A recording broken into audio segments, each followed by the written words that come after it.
You got Cody with Dinkin' Donuts. Today we're doing a podcast with Tom Barnes with Selkirk. He's the headmaster of the R&D side of Selkirk. So thank you, Tom, for joining me today for this podcast. How you Good. doing? Yeah. Thanks for having me. Yeah, absolutely. It's been a long time coming. Known you guys for a long Yeah. time now, so it's good to sit down and do this with you guys, especially being a local company. So I appreciate you taking the Yeah. time. Yeah. So I know everybody's excited for tomorrow's release. We'll jump into that here soon, but let's just kind of backdate a little bit. So you, your brothers Rob and Mike, and then Dad Jim started Selkirk back in 2014, I believe, correct? Yeah. Yeah. 2014. That sounds right. Yeah. There's been. Yep. Yeah. All right. And at that time, the kind of pickleball world was all in on wood paddles and everything was kind of you know, a lot lesser than it is today. Pickleball's blown up in the last 10, 11 years to where we are now.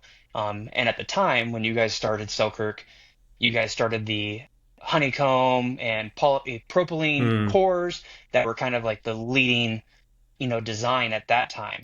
Yeah. Yeah. Because when it started out, like, yeah, the first paddles we played with, and yeah, you probably did as well, were the wood paddles, right? It's been those old school OG pickleball ink wood paddles. It's literally just plywood.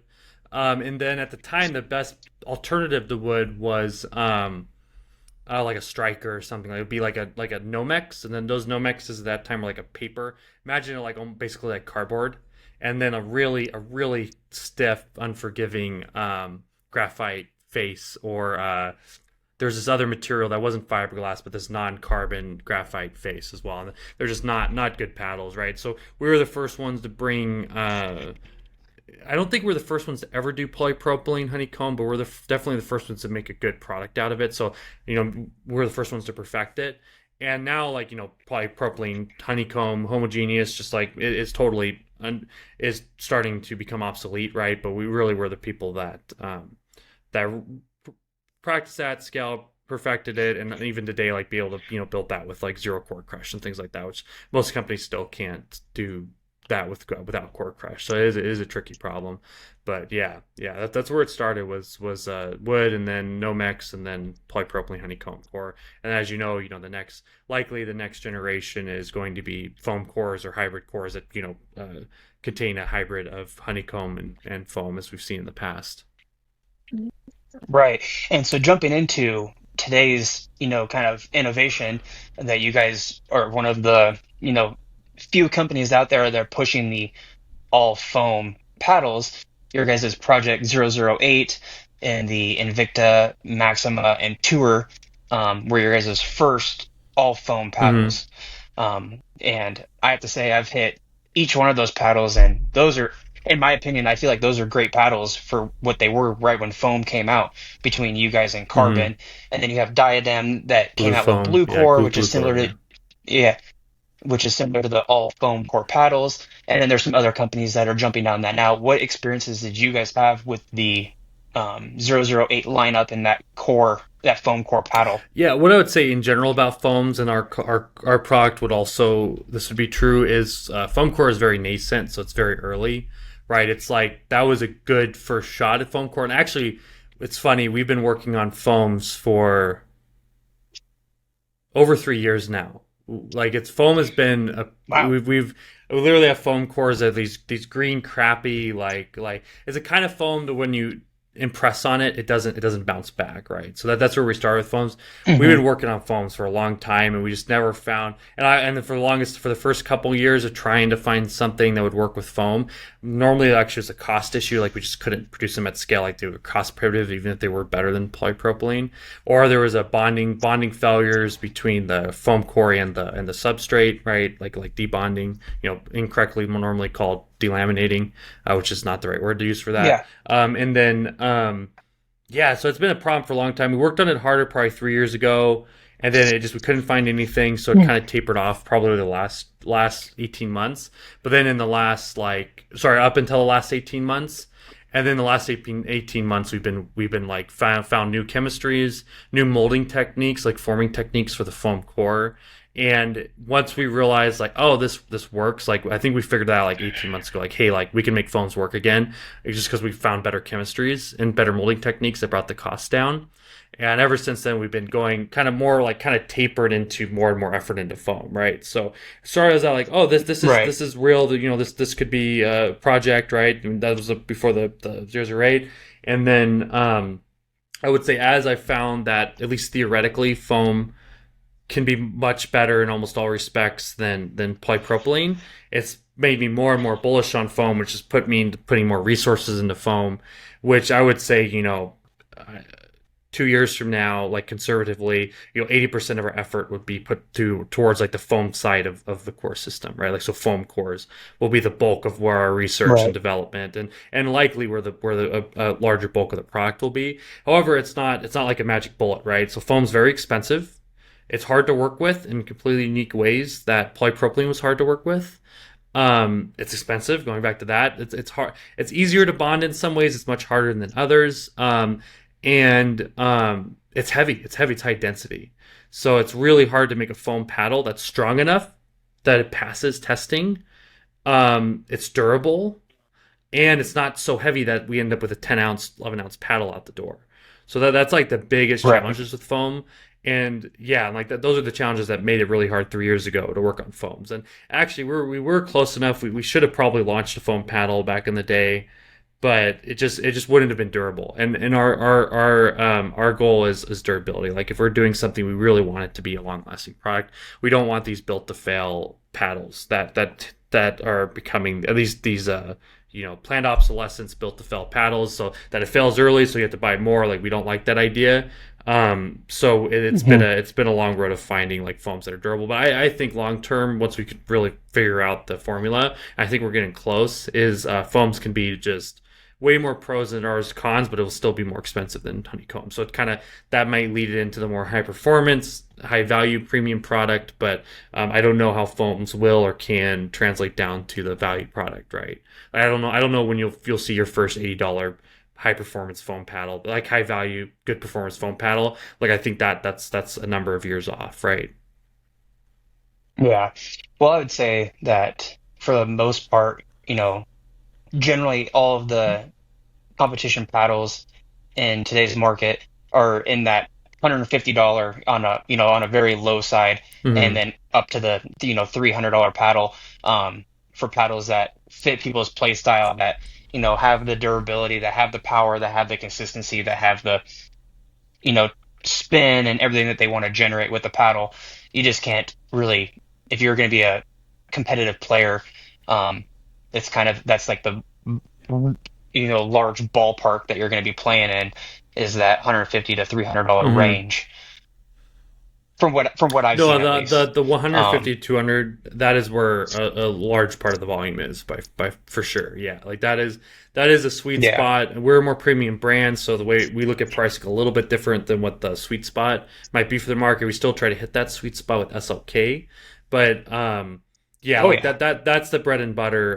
Bread and butter. That's the Doug. That's kind of the that's where if you like but that given that is kind of the sweet spot in pricing, that's also where the most of the competition is, right? So there's pros and cons of that. Oh So yeah. it's interesting when at that price point you have a lot of a lot of just pragmatically good choices to pick from. So it's getting harder and harder for companies to differentiate in that price point. So it's exciting when you see somebody that really can come in and either it's so much cheaper or so much better, or just a good combination of cheaper, better, and quality that it's making up. And I think there's still a lot Right. of room for which is why I think the era fills is like it's less than $200 or less, and it's high performance, but it's also durable and it has a warranty, and it's consistent and like that. I think our we haven't had the luxury of being super disruptive in our product lately, mostly because we've spent a lot of time on the back end retooling the way we do things and just dealing with like normal scaling, problems. And it's exciting to like we being able to launch a product again. Like we used to lead innovation all the time, no questions asked. So it's Hmm. exciting to finally like with our new approach to innovation and product, to like right out the gate we got the era. And I think that will really hit a need in the market of having a durable performance, Gen 3 style paddle, which just doesn't exist right now. There's durability and performance are kind of at Right. odds with each other, right? Currently. Um, Oh yeah. I think those are just polar opposites in general. If you want power, then durability kind of lacks. If you yeah, want the durability, you have to then you may not compromise. have that, yeah. So it's trying to find that balance of power, durability, consistency, and you were just mentioning the new SLK line. So the Era, which is releasing Hmm. tomorrow on the 24th, that's Selkirk's new SLK Power paddle, which you said was a Gen 3, which is polypropylene with foam enhancements on the side. Hmm. How long has that been in the place in the works? Because I think everybody's seen the videos of some other reviewers that are out there coming and doing the tour of the Selkirk factory, um, and kind of bringing Selkirk up to the innovation and leading innovation with jumping into the Power series. And this is Selkirk's real first shot at the jumping into the power paddle side of Yeah, things. What are your thoughts on the into jumping into that category? yeah, no, and it's obviously a category we've seen that there were early problems with power paddles that we were concerned that extreme power could really cause problems in the marketplace, like cause harm, right? And then now it's at a point to where we kind of see like where like too much power is actually a problem, and then now we can start to measure it, and now the governing bodies can also start to measure that, and like now we're starting to go down the path of putting a more hard limit on power. It's a more realistic estimation of power. Not perfect, right? These systems are never perfect. It's going to get better over time. But we have a better way to quantify and then control power at the like the governance side, the equipment regulation side, like what USAP's done with PB Core. But now okay, now we have a limit we can actually build to. So now it's like, oh, we have this Right. qualitative idea of responsibility of like, hey, if we do go down this arms race, it's going to cause more harm than good for the entire industry, right? Like it's like the way racquetball failed, was going and doing an arms race and ended up destroying the entire sport. So we want to avoid that because we like to actually look at history and try not to repeat, the failures we've seen in other sports. But now that we have like we can measure it, there's a hard limit being applied to these things that seem as realistic as we can do given the amount of time that was put into place to solve this, and with the expectation it'll get better. So now it's like, okay, now we actually know what we can design for as a limit on power, and then also we on the other side we weren't willing to take the compromise of selling a product that is built to fail and then you have to replace it a bunch. It's not durable, it's inconsistent. Like that didn't work with our customer base. Like we and we're not just going to change our values, the way we do things, just to try to capture a new subset of a new subset of players, which is people just wanting the most powerful thing, which is admittedly a very large subset. Like not to discount that people just wanting the most powerful thing and can just afford a $200 paddle every 3 weeks. Like given that's not a super normal dynamic. That's a relatively people don't realize it's a relatively small part of the market given the whole market given the against the average player, but that's still a huge segment. You could still build a very successful company just hitting on one very small segment of the company of the industry, but obviously power players is not a small segment. So like our goal was like, hey, if we're gonna do these power paddles, like we want to make sure they're legal and compliant and safe, like to start, and also Hmm. we were not willing to take that trade off of like durability. Like if we're gonna put a performance product out there, we also want it to be durable. So I would say we've taken the compromise of taking more durability over more power, right? Like more recently, and that's a Right. compromise we were willing to take because we don't want people having to replace these things every three to 5 weeks, which is which is a very common cycle for moderate to high frequency players having to replace their let's just say Gen 3 style paddle. So I even like don't even like the idea of like the Era being called a Gen 3 style paddle because I think the a common attribution of that is like it's not going to be durable. It's going to fall apart. It's going to be inconsistent. It's going to have this planned core crush, which isn't a thing. You can't plan core crush. It's very stochastic. And like I just don't like that. That wasn't a trade off we're willing to make is durability and power. We knew we could have both. We knew we could have our cake and eat it too. We knew we could design for that, and that's really what we had in the power. And we knew we could deliver that at a price point that was in that $150 to $200 range. So that's what the Era is. Is like we knew we could deliver on that. It probably took us a little longer than we'd have liked to get there, but I think we finally achieved that goal. And just a good paddle, like in general. Yeah. Oh yeah. So I've been playing with the Era for the tournament was 2 weeks ago. I was playing with her for about a week before that. So I've been playing with the era for about a month now, and I don't hit easy by any means. I crank my serve, I crank my forehand. I will smash overheads if I have the opportunity, and there's there's no sign of any type of breaking down. I feel like the texture on the face is still there. I don't have any issues. I mean, I've put a little bit of weight on it just to fit my play style. So I threw a couple grams down at the 4 and 8 section of the paddle, and then threw some up on 12 just because I like to whip through the paddle a little bit with my forehand. And then I threw a Hesicore on, and man, this paddle is fantastic. Like I was saying earlier, I thought the 008 was a fantastic paddle, especially jumping into the 10 millimeter paddle. I felt like that had a lot of pop. I feel like I could generate a lot of power and a lot of spin with it. And then I got my hands on the Era, and man, I'm hitting great shots with it. I can shape the ball well, and I personally believe it's the best Selkirk paddle that you guys have produced. And obviously for Most different reasons. I Selkirk would say it's to the best power paddle we've made, right? But yeah, yeah. just to put like an asterisk on it. But I think overall, if you're looking at performance, like yes, it's the best power we've hmm made. We've best paddle we've made. But Yeah, it's more particularly as a power paddle. But I think overall, I would agree it's also the best paddle, right? Um, yeah, yeah. I guess I would say for my play style, it's been the best Selkirk paddle that I've played with that fits cool. my play That's style. good to hear because I know, yeah, Um, you're an aggressive player. and That's kind it, of who we want to like that paddle and use that paddle, right?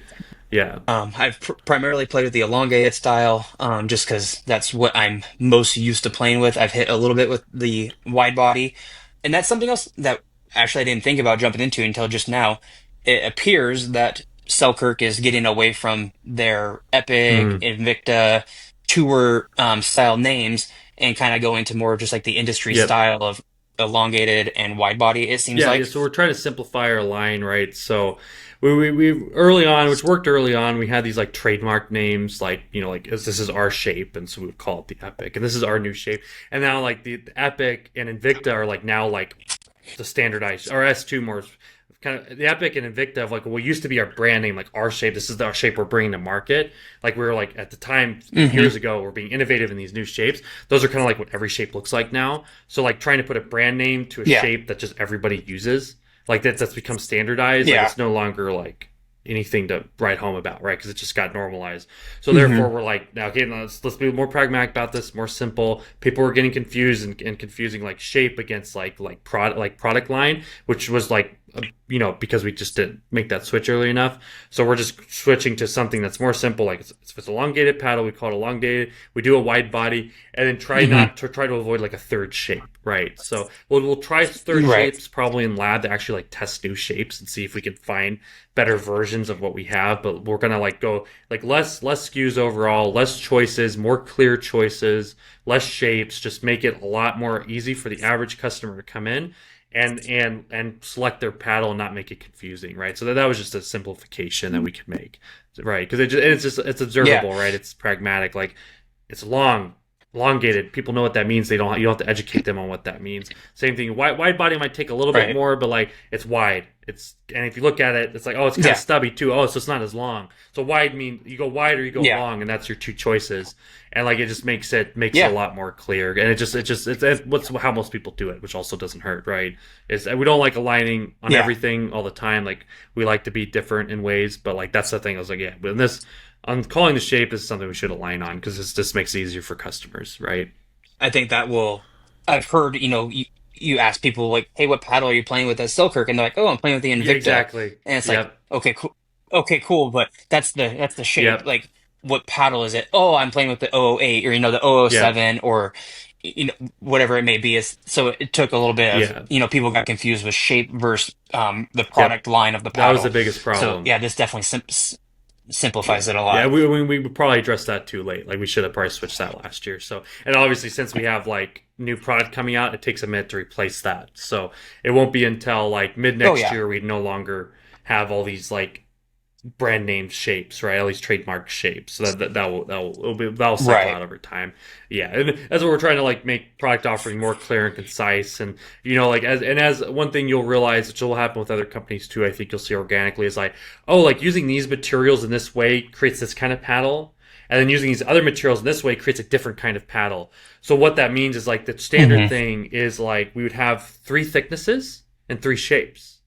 And then what we do is we put those on like a little matrix. And so if we have three thicknesses and three shapes, and ignoring color options, like that means we have nine different paddles out of one structure. So we have this polypropylene structure with this kind Right. of face shape. Okay, let's do three shapes and three thicknesses. So we end up with nine paddles. But we're getting to a point where Yeah. okay, like we're getting to a point where that used to work. That's actually like we started that of like having one building one really good structure that then we could thicken or thin to get different dynamics, and then we could change the shape to get slightly different dynamics. And okay, cool. Everything we make, every structure we make, we can get nine different paddles out of it. So now it's at a point to where like that's such a minute difference. It's not even worth it anymore. And then what we'll see more is like, Yeah. oh, this kind of paddle, this power paddle doesn't come in like a it comes in a 13 millimeter, but we don't sell as a 19 millimeter too, right? Like this isn't just a slim down 19 Right. mil. Like that's something you'll see that we're getting better at that, like making the product more specific to like what the actual materials like versus just taking a good structure and Hmm. trying to reshape a good structure to try to do five things it's not right. So that was a learning for us on like the materials side. Is like no, we got to build things that are more specific to what the materials like, not as taking a good generic thing and trying to twist it into different arrangements, which doesn't work, right? Yeah. Like you just get so little change at Yeah. that point. Yeah. Just keep Keep it it simple, simple. kiss, If right? you Keep it have, simple, stupid. Took us a little yeah. too long to figure that one Exactly. out with the trademark names, but we're working on like line Well, simplification overall. So I think this time next year, maybe 2 years from now, just to get everything cycled out, you could just come to us, you can look and just be yeah. like, oh yeah, like this is a power pal, this isn't. That's what I like, and then just maybe you have two choices there, and that's it, right? Like not overwhelm Yeah. people with choices that don't have much of a difference between them, right? Yeah. Going into tomorrow's launch, is there anything specific that you are super excited about for the era, whether it's the elongated, it's the wide body, it's just the overall, product of the era coming out tomorrow? What are you most excited for with this launch? I mean, once the things like almost get launched, like I'm already like focused on like the next thing, so I kind of forget about stuff as Hmm. it goes to market. But I think for me, what I really think this does, and what I really think like this paddle is innovative, is it breaks into a huge dichotomy. The dichotomy of durability and power. If you want more power, you have to sacrifice durability. If you want durability, you have to sacrifice power. That's the dichotomy we've been faced with over the last 2 years with power paddles, right? So what I'm really excited about is we made something that's powerful and durable, and just in case, we also have a 1 year warranty on it, like just to double check, right? So like that, I think that's something that's huge. Yeah. You can buy this paddle, use it for a year, and you're not sacrificing any performance against any other Gen 3 style paddle. Like that first, so we're totally Hmm. breaking that academy if these can't be durable and durable can't be powerful. So I'm really excited about that. And I think like we'll do that again here in like 3 or 4 months with a paddle that is super durable, has a lot of control, but more important that the dichotomy. So we've already solved. Let's say we've already started to solve or solving the durability power dichotomy and making those things where they can be. You can actually have both, like have your cake and eat it too. But then Hmm. okay, let's say that's perpetually solved. Like we'll always design for that. That's our goal now. Is always design for power and durability, right? But now the next thing I'm excited to solve, which I think we'll have a good first case for it, like a very good first example of it, is power and control. It's all we've always had this idea of Hmm. like a non-Newtonian system, which what that means is it behaves one way in one situation, it behaves differently in a different situation. So, like non-Newtonian, it Hmm. behaves like a liquid in an unstressed state, and it might behave like a solid in a stressed state, like cornstarch, right? You hit cornstarch hard, it Okay. feels like a solid, but you poke your finger slowly, and cornstarch feels like a liquid, right? So it's a non-Newtonian. Yeah. It doesn't fall fully under liquid, doesn't fully under solid classification, material classification, right? So anyway, like that's the idea of like we've always had like can we do that with power and control? Can we have a paddle power that acts more like a power paddle when you swing it like a power paddle, and acts and behaves more and feels more like a control paddle when you swing it like a control paddle, or in a control situation like a dink versus a drive, right? Like can we do that? Can we have a can it do both? Can we have power and control, and at the same time and durability Yeah. because that should be baked in from here on out. Like that's what I think we can kind of maybe it's not perfect, right? But it'll start to like narrow the gap between those power and control. And I really think we'll do that also like 4 months, like I don't know, 3 to 6 months from now, conservatively, with our next big launch. So and that's exciting for me because like that's always been either you want power, you sacrifice control. If you want control, you sacrifice power, and that's always been a thing. And I think and people all this hyperbolic marketing of like this paddle's got 10 power, 10 9.9 control, 9.9 this, 9.9. At this point, if you say it's everything all the time, it's nothing, right? So it's like so we Right.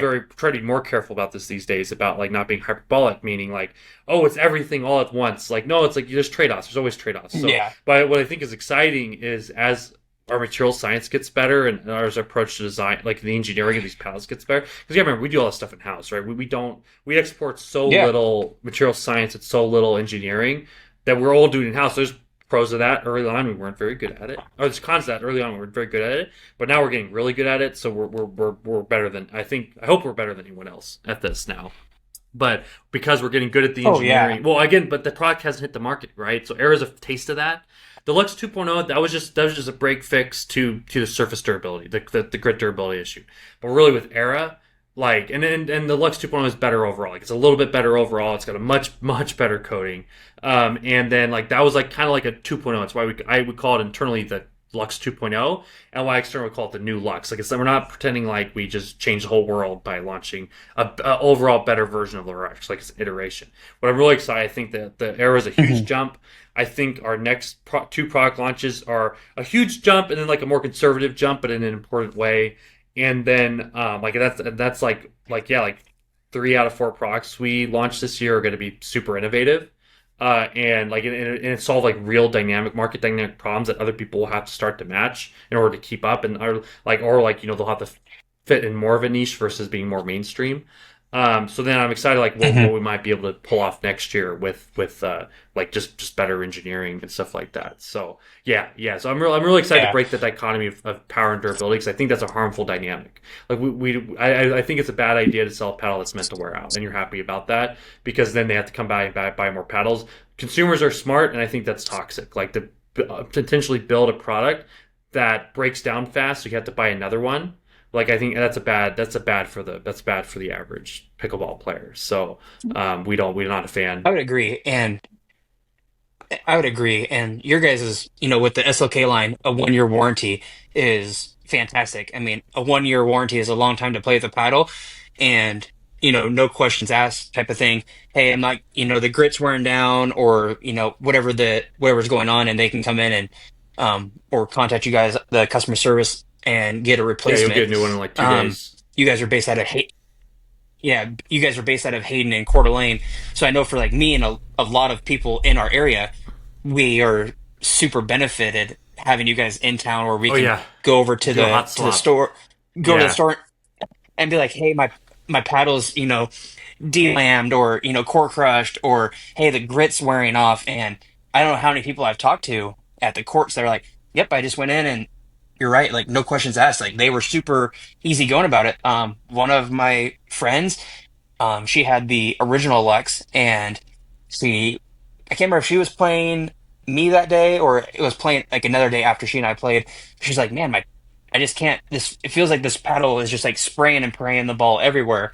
So she went in and they're like, oh yeah, it's you have an internal yeah. Something issue. was wrong with Here it, you go, right? and Yeah, they just swapped it out with no questions asked, and it was like as easy as that. Like I don't know how many times I've gone in for shoes and I'm like, hey, I the tread's worn out, hmm and you guys are like, cool, yep, no worries, here you go. And I think that's a huge benefit and a huge part of Selkirk's, ideology for the consumers that it's not okay, well, you get to buy a new paddle. Oh, that one's down. You have to buy a new paddle. hmm You guys want your product to last, and you don't want to, you know, just nickel and dime the consumers. And I think that's yeah. a huge benefit to the Selkirk company. And So also I there's appreciate like that. background mechanisms when you drop that paddle off and there is something like in the rare case there is we pride ourselves in our quality and our quality control, but in the rare case there is something wrong with it, you bet you that ends up like right comes right next door right here in our other facility in Coeur d'Alene, And like yeah, we dress it up and down and figure out what's going on. And, like the shoes, you mentioned the shoes, right? So the first iteration of our new shoe, like the outsole, when we got the prototype, the durability was good, but something happened that we don't know between the prototype and production, that we got it back, and like the first batch of outsole we had was not as durable as it should have been. So we had people early on, to our surprise, bring these back quickly because, like, hey, we designed this for durability. What's going on? But there was something about the new like hard foam rubber. It's technically rubber, but it's like that outsole was wearing out quicker than it should have. So actually, when like someone like you dropped those off, that immediately dropped past my quality guys. Once they identified this as an actual issue, immediately went to me, and then we immediately, so actually Rob, Rob mostly deals with shoes, and it went back, and we went all the way back to the factory and solved that problem basically overnight. And had them like prove out that it was like, so it's what I forget what the issue was. That's Rob's, and he would know. But and we're like now, and then quickly and quietly, we made sure we scrapped a few old shoes. We mostly had all sold, unfortunately, but we made sure like no questions asked, cycle them out and be proactive about that. Like if we even sniff that there's a durability problem, we're gonna cycle them out with the new outsole and then quickly get the new outsole shoes on the shelf. And like we did that in like a matter of like 90 days or 60 days, something relatively small for cradle to grave, getting it back on the shelf with the fix. Actually, yeah, like 30 to 60 days, which is pretty good for that. So like we got it fixed and got it implemented and got it on the shelves and back into customers' hands within like probably like 45 days on average, right? Which was a big deal. But like but that was a miss on our end. It's like, oh man, how did we allow this thing to ship? And it was intermittent too. It was like by the size. So like one mold would have a bad run, the other mold wouldn't. So we had this weird like intermittent issue. But yeah, with like we got that out quick, and that's how we fixed that problem quick. And we just like, oh shoot, it's not as durable as we hoped. Maybe we'll back up on the durability talk and fix it 2 years from now. Like that's a horrible way to go about it, right? Because we wanted to make sure like that we actually were selling what we planned to sell, which was a super durable shoe. And there's stuff with the shoe too. It's like, hey, like there's some people with different foot shapes have some fitment issues, so we have to like solve those now, right? So it's kind of like the idea of like continuous improvement and always building towards as much quality as possible and as much performance as possible without sacrificing quality and durability, right? So it's a bit of a trick because you can't. It's hard to do everything at once, and then but as a premium brand, we kind of are allowed to do that a little bit more because we can offset the massive R&D costs and stuff and new tooling and new iterations with just being able to charge a little bit more. But when you pay more, you get that quality, you get that customer service, you get that warranty, just to make sure that the customer experience is as good as it could possibly be, right? And then we're just constantly getting better, improving that, which is just there's always things that come up, and we got to be more and more proactive as we go. So sorry, that was a long-winded answer, but that's like a very important part of how we work. I think people that are in our system and understand our product and our longtime customers understand that. And, and I think some people that are not in our ecosystem just don't. And like, it's something that, and like, or maybe they had a bad experience. Like the first experience was bad. We got unlucky, and then so they'll never use our product again, or, hey, our product's not performing enough, so they assume we're a bad brand all around. But it's like, no, like we really have this insanely core customer base and move over 1 million paddles, right? And like it's like there's more going on here than just performance, right? There's larger dynamics that you can't throw out everything for performance, right? Yeah. Well, and I think you guys have done a good job, here a month or two ago, you guys wanted to, you know, get your name back out there, that this is what you've been working on, that you aren't falling behind, you aren't falling asleep at the wheel, and you guys are actually progressing in a way that maybe other companies aren't, and you guys are doing that all in-house. So everything that you guys are designing and moving forward with is in-house. It's tested. It's, you guys are putting in all the effort up front to push out the quality paddle instead of just ripping out paddle after paddle after paddle just to stay with the driving factor of the new force trend continuum hunting that can be super dangerous, especially for an established brand, like any established brand. If you're just trying to follow a trend like that, that can really get you in trouble. It's good to be a trendsetter. It's hard to be a trend follower, right? right. Well, Tom, I don't want to take much of your Yeah, time. sorry. I feel like we didn't hit very many of the questions. I'm a little bit tired. It's in the day. I'm a little tired, so I think I went a little bit like long on my answers. So sorry about that. No, But um, you're all good. I think we've kind of hit everything that we had originally had talked about before we kicked it off. One last question that I'll let you go into as much as you want is what's the common misconception that you guys are hearing about Selkirk? And I think I already know the answer. I think we've hit on it a little bit in our conversation today. But what do you think is the biggest misconception that people are placing on the Selkirk brand? Yeah, I think we hit on a lot of it. I'd say like one thing that always cracks me up is like the idea of like big pickle. Like me and my brothers are like some like conspiratorial suits, like evil suits that are just planning the demise of other people, or like we're like crazy, like just like not normal people. And I think what most people don't understand is we're pickleballers that happen to run a pickleball company, and we're not like psychos. So like we're I think like that just that gets a lot because you see like it happens tons of large companies, like they just happen to be the best at what they do. So people are like, I don't know what the psychology dynamic is, but just like you just assume like, oh, they're this big amorphous brand. We haven't done a great job of like staying connected like on an overt way, like a customer facing way to people. So I think like people just assume we're just like just some and like me and my brothers, my dad wholly own the company. We have no outside investors. We have no outside interests. We have no outside control. No one controls our company more than what the customers want and need. So like that the customers are what drive our company, not some friggin' billionaire that tries to buy us. We own the sport, right? So that's important for us. Well, So like we really friggin' care about this sport. We do not want the sport to get destroyed by some guy who's just trying to make a quick buck and move on to the next trend. So there's a lot of trend following yeah, investors that are tangibly harming the sport, and that's something that's a huge problem. And we're hoping they'll leave over time as pickleball starts to taper out, and it doesn't look like the next like crypto or something. We literally had crypto bros, FT,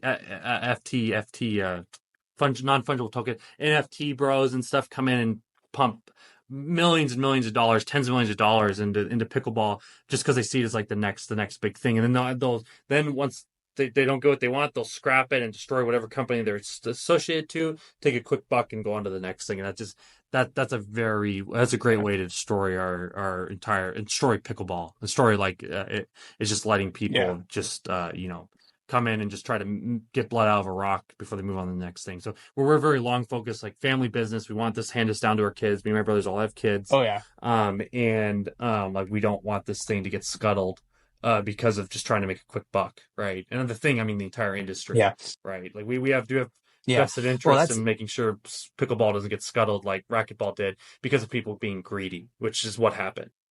yeah. Well, that's a very interesting misconception. I have not heard You that one. haven't? I talk about it a And lot, so I'm surprised you haven't heard that. no, no, I haven't heard that, but it's very interesting because like we started off, I mean, I've known you guys since you guys were first starting Since we're just kids playing Selkirk. pickleball, right? Yeah, We're all kids. we were over at the Yeah, Croc or over at Venture playing that in the or local the high hub or school something. gym on Yeah. uh, or at the hub, and you guys have been there since the day one, and it's awesome to see Selkirk continue, and I'm glad to be a part of it and being able to go down to and you know you guys trust me to play with paddles and demo paddles and do reviews, do podcasts. So again, I appreciate your time and doing It this was with nice me. catching up. I appreciate it. Um, Yeah, no, and since we're in the same yeah. city, we got to play some pickleball again. Yeah, I am down playing pickleball anytime. Um, so whenever I know I talked to you very briefly at your guys' opening to the new store on Aqua. I think you were heading to go play pickleball when I was showing up that day, and I was like, okay, cool. You guys still Oh do play. yeah, I never yeah. see you Not guys as at much as Cherry I Hills. wish I could, but we play as much as we can. Yeah. Yeah. Uh, Thank you guys for tuning in with Tom Barnes and Selkirk, and hope you guys are excited for the new Era launch tomorrow on June 24th, as I am. It's a fantastic paddle, and I hope you guys all get to check it out. Thanks for joining in. Talk to you next time.